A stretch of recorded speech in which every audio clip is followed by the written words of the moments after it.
Welcome to the Sisters in Crime Writers Podcast. Everyone has a unique writing journey, so join us for conversations about those journeys from the writers themselves.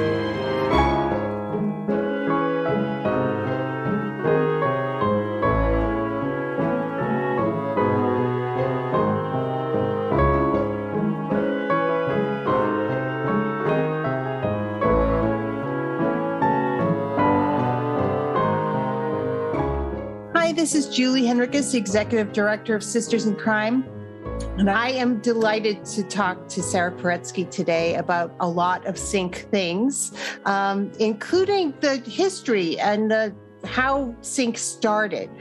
We're moving into our 35th year, although the conversations about it, I think, started 35 years ago this fall. So first of all, welcome, Sara, and thank you for having this conversation. Thank you for being a founder of SinC and for all you've done for it over the years. So how did you start writing? When did you say to yourself, I want to write a book? You know, I grew up in a time and place and milieu that did not place a lot of value on women and girls and lives outside the home. Although I grew up in a family that was very intellectual, they tended also to be somewhat sexist. And I was living in Kansas and yada, yada, yada. So I wrote from an early age. My older brother taught me to write when he learned to write, and we started writing little plays together and short stories when I was 5 and he was 7. So I've been writing a long time and wrote always as just little things that were how I mediated my experiences of the world around me. I didn't imagine writing outside the home, to tell you the truth. And the expectation for me was that I would marry and have a family. And my parents sent me to secretarial school so that I would have a skill that I could fall back on if I didn't find a husband right away. And I didn't find a husband for a long time. And I worked as a secretary a lot of years. But I was also a huge reader of crime fiction. I thought I was a great wide reader of crime fiction until I went to my first VoucherCon and I thought, oh my God, these people know so much more about this field than I do. So it's always good to see that you're not as special as you thought you were. It's always salutary. I don't know if it's good, but it's salutary. Anyway, I think that it's second wave feminism that I really credit with making me a writer, because I had been reading Chandler for the first time. And in 6 of Chandler's 7 novels, it's a woman who presents herself sexually, who is either the villain or the main cause of everything that goes wrong. And second wave feminism was changing the way that I looked at relations between the sexes, and also changed the way that I read everything that I read. And I thought, I really want a woman who turns the tables on this view of women, using their bodies to get good boys to do bad things. And she goes back all the way to the Garden of Eden. The woman that thou gavest me made me do it, Adam whines to God. Like, oh, nothing I did, but that bad girl. Anyway, but I didn't have confidence. I had never imagined myself writing for publication. And so it took me like 8 years of writing little things and discarding them and feeling like I didn't know how to do it or what to do. And then I was working for a large insurance company in Chicago, and working for a boss who was a real pisser. And I was in a meeting with him. It was October. I can still remember this, October of 1978, looking out his office window at Grant Park, where the leaves had dropped from the trees and the day was gray, and he was lying his ass off, as he always did. And my lips were saying, gosh, Fred, as I call him to avoid libel and slander litigation. Gosh, Fred, heck of an idea. And then the balloon over my head was saying, you unspeakable, unprintable. And it really is true that at that moment, I thought, that's my detective, not Philip Marlowe in drag, which is kind of what I've been doing. But a woman like me and my friends, and we were part of the first wave of women to enter the professions and management in large numbers. There'd always been some women, but we were that first group to be a big presence. And we were facing we had some male managers who were wonderful mentors, and I'm very grateful to them. But there was also a large group of men who resented our encroaching on their boy space. And so that's what I thought. My detective is like me and my friends. She's doing a job that didn't exist for us when we were in high school. And she's getting the same guff that we're getting. But she says what's in the balloon because she doesn't worry about being fired. She doesn't worry about what anyone thinks of her. She wasn't brought up to be a good Kansas girl who never, made waves. So yeah. And then I went home and started work on what became Indemnity Only. It was not a smooth process, but it happened. And were you always going to be a crime writer? Was it always, Chandler and other writers who hooked you, or had you been exploring writing other kinds of things as well? No, I always wanted to be a crime writer. It's what to this day, I have this huge stack of really important books that I know I need to read on race and intersectionality and all these things. And yet I'm still under the covers with my flashlight reading mysteries instead, which is perhaps a shameful admission, but there you have it. It's just always been what I most like to read. And I look for people who write well. I'm not interested in just reading for a plot. There has to be believable characters, good command of the English language. But yeah, that's. And during your time of working on your craft, did you take classes? Were you working on your own? Did you have a writer's group? How did you sort of, in those years of working on that first novel and everything else, how did you sort of keep moving forward? Well, my biggest piece of good fortune was one of my coworkers who knew what I was trying to do, showed me that Stuart Kaminsky, also of blessed memory, when you get to be in your 70s, too many of the people you care about have died. But he was a crime writer and a professor of film at Northwestern University. Mm-hmm. And Stu taught a class called Writing Detective Fiction for Publication in the Northwestern University Night School.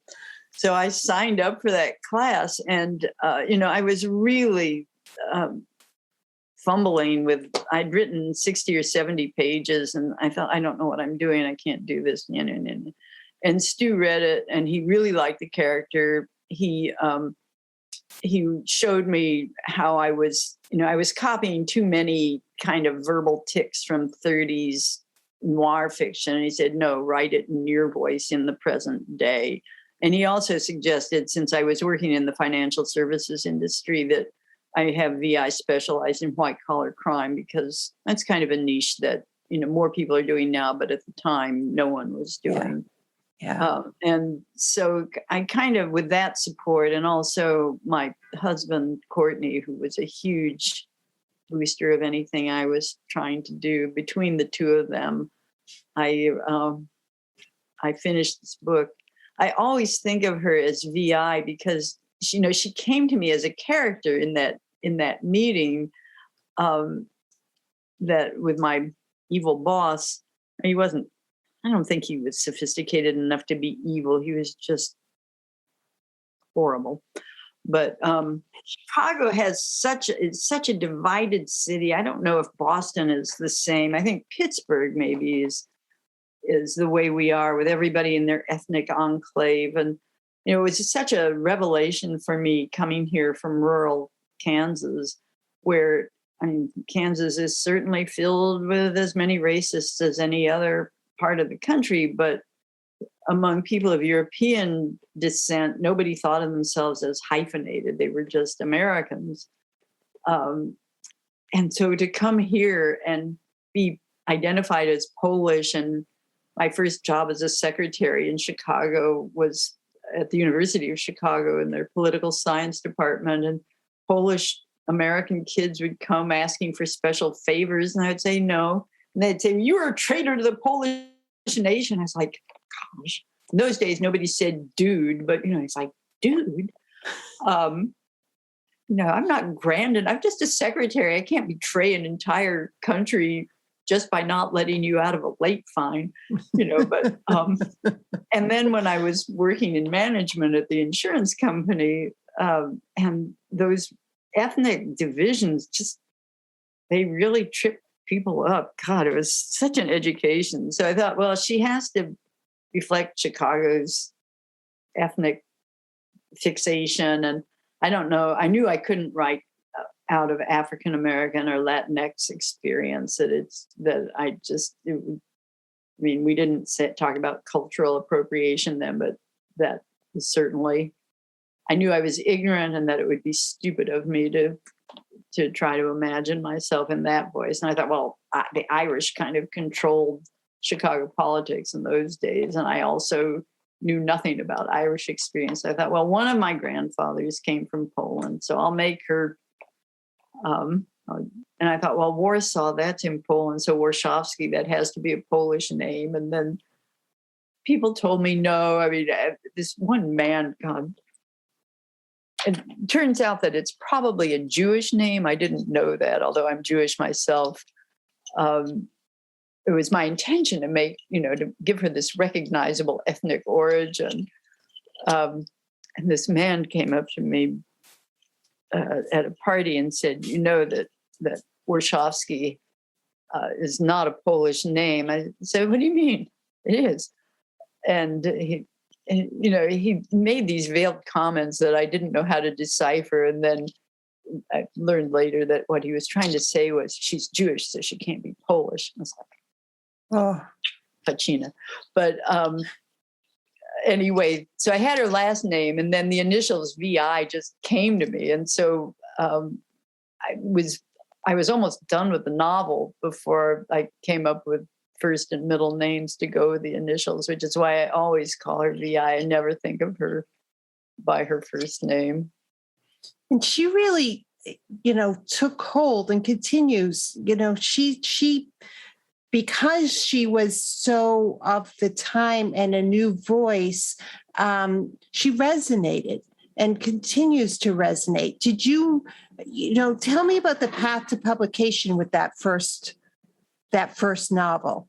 So I had the great good fortune that when I finished my first draft, the draft of what became Indemnity Only, not the first draft, Stuart Kaminsky sent the manuscript to his agent, Dominic Abel, who agreed to represent me. So that was a huge piece of good fortune. Dominic had some criticisms, and I rewrote the book for him. It took a year for him to find a publisher, and I think I was so fortunate to start when I did, because there were so many independent houses then. He went to 40 different publishers who all rejected the book. And then just at the point that he said, he called me to tell me he had sold it to Dial Press, which I'm not even sure it exists as an imprint now, but it was small, but part of, then was part of the Doubleday family. He said, I was just about to call you to tell you that I wasn't going to be able to sell the book, when I had a call from Nancy Van Natale at the Dial Press saying that she read it, liked it, and wanted to buy it. So it was everyone who's written, who gets that first phone call, it's like the heavens open and all the birds are singing. And it was so, I think starting with that kind of, I don't know, it wasn't an easy path to publication. And I was published in a very small way. I think, again, of course, we all wish that we were like Stephen King, who published his first book the same year, Carrie, same year I published my first book. But at the same time, I think huge success coming out of the gate can also be unnerving and like, can I do this again? And whereas starting small and growing, you grow in confidence as you grow commercially. I guess I feel like that was, for me, since I'm always nervous and second guessing myself, that was a better route for me. I love that you say you're always nervous and second guessing yourself. I mean, it's such a journey writing, and I think it's going to be heartening for people, especially if they're early in their writing journeys, to hear that somebody as established as you are still has moments where you're not sure, or you're figuring things out, or despairing, or I wish I belonged to a writers group, but I don't. And I think some of that it's my own fault, but I'm so insecure. It's hard for me to have people look at what I'm doing in process. And then also my process is so, I write and throw out. And, the last 4 books that I've written, I know I've done 6 different versions of the novel before I've found the right way to tell the story I want to tell. Wow. And sometimes I'm throwing out 100 or 200 pages. So if I go to a writer's group or I have feedback and I get, why don't you try this? But then I'm already throwing out what I've done because it isn't working for me. But at the same time, I envy the people who do have good writers groups, because you have such a community. And especially since my husband died, the isolation is challenging, I'll just say. Absolutely. Absolutely. Do you start with a germ of an idea? I've talked to a few people who write their way into novels, but every time I hear of somebody getting rid of 100 pages, I'm grateful for computers these days because you could save it. But do you have like some idea that just sparks you and then you find your way into telling the story of that idea? Or do you just start with a blank page and start writing? Every book starts a little differently. Some start with a crime that has really caught my attention, and then I have to think of a way to tell a story. The kind of books that I write are not intended to baffle the reader, because it's a first-person narrative, and you see everything that the detective sees. But they're meant to be so many threads that you don't know which one is the main one that you should keep so many eggs in the air. I guess you don't know which egg you should be keeping your eye on. Is kind of the way that I write. So the book that I wrote during the pandemic, which I still feel really depressed about, I keep calling it the Ugly Baby book, instead of calling it by it's the title it will be known as when it's published. But I had wanted very much to write a story that dealt with the way in which the American healthcare system creates homeless people. And I could not come, everything they do is wicked and immoral, but it's not illegal. And so I couldn't come up with a crime. I kept trying different ways to come up with a crime that would. I have a brother in Columbus, Missouri. I think it's Columbia or Columbus? Columbus, Missouri. And I had gone down to visit him, and I was staggered by the number of homeless people in the streets. You see people in big cities on the streets, but they're not such a large fraction of the population when you're in a small town and every doorway has a homeless person. And so talking to some of the people that I encountered, many of them had become homeless because they couldn't pay their medical bills. And it's anyway, I'm not going to get on that soapbox now, but the book I could not get the right crime for the book. And so I kept going back to the beginning, starting over, and I had characters that I liked, but what story was I telling with them? So that was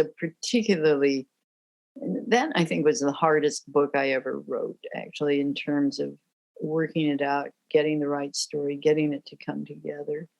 Others, the problems are more with just telling the story. And some of them, like, I think the book that one of my personal favorites of my earlier books was a book called Bloodshot, where I knew the crime, and the crime was based on, no, never mind, it's a big industrial scandal that I was following. But the trick was coming up with, how to bury that industrial story. And I loved the characters who came to me and helped me tell the story, but it still was a book with a lot of false starts before I came up with the right vehicle. And one of the problems when you've written as many, I've not written a lot of books compared to some of my peers, but still, I'm about to publish my 23rd novel. So you've used so many gimmicks that it's like, so the book that I'm starting work on now, I'm thinking, well, I can't have someone looking for a lost father because I did that in my fifth book. And I can't have someone, it's like, so trying to come up with things that you haven't done before, that actually also becomes a challenge.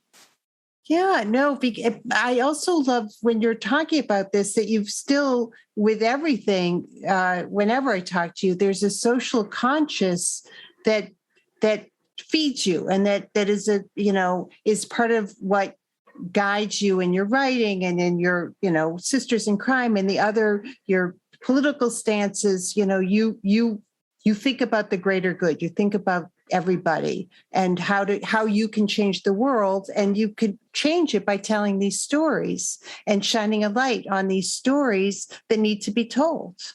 Well, thank you, Julie. That means a lot to me. I guess the thing is that if I don't feel passionate about it, I can't write. Then it just, I used to sell computers to insurance agents, and at least then I had benefits and a pension. I might as well be selling computers to insurance agents if I'm just mechanically writing something instead of writing what I feel passionate about. Well, and your passion, also you're a good storyteller. So, those two things together make it a wonderful series for sure. I have one more question for you. What do you wish you'd known early on in your career that you know now? I don't know that it's a question of what I wish I'd known as much as I wish I'd had the courage to take more risks with my writing than I did.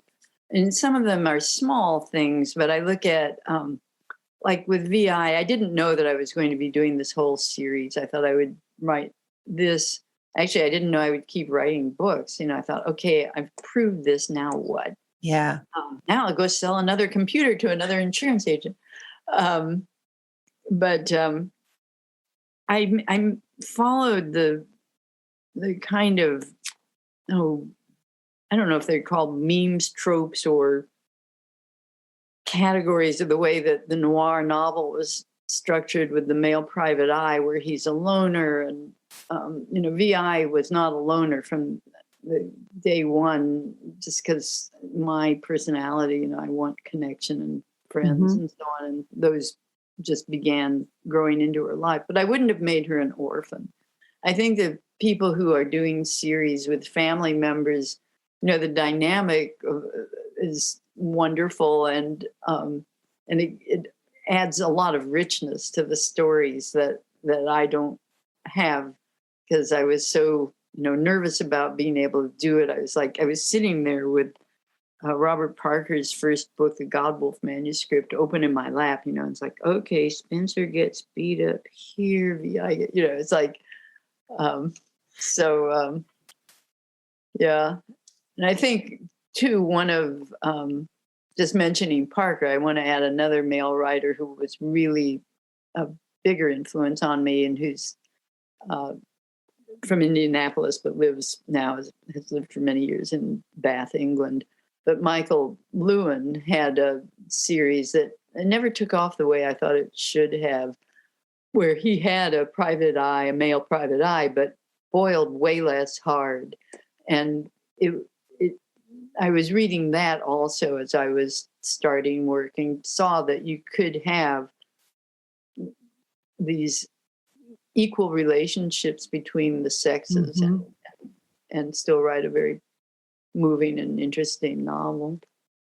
Well, Sarah, most people don't, start a series and keep writing that series. So I think that rethinking VI's family ties now, I mean, it's such a opportunity for, again, writers who are thinking about this, of really think about how you're structuring this person's life, because if they go on for several books, that's their life. You can't undo that.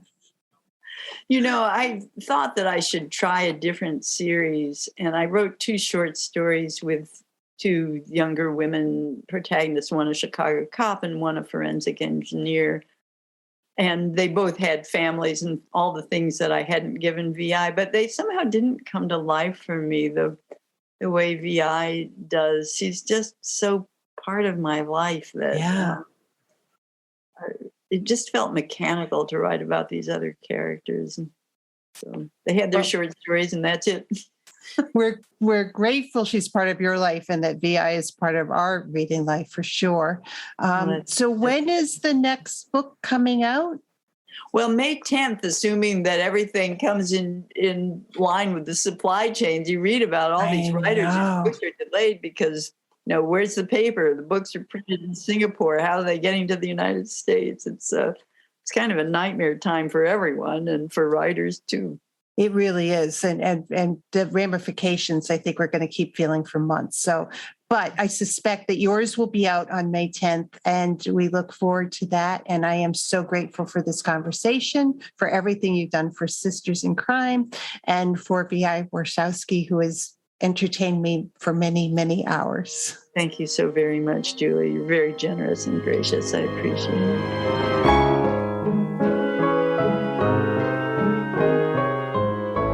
Thank you for being with us today.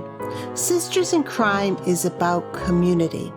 We were founded to advocate for women crime writers, and we continue that mission by fighting for equity in the crime writing community. Sisters in Crime is an international, inclusive organization for all who write and love crime fiction, mystery, thrillers, and suspense. Join us at sistersInCrime.org and make sure you subscribe to this podcast.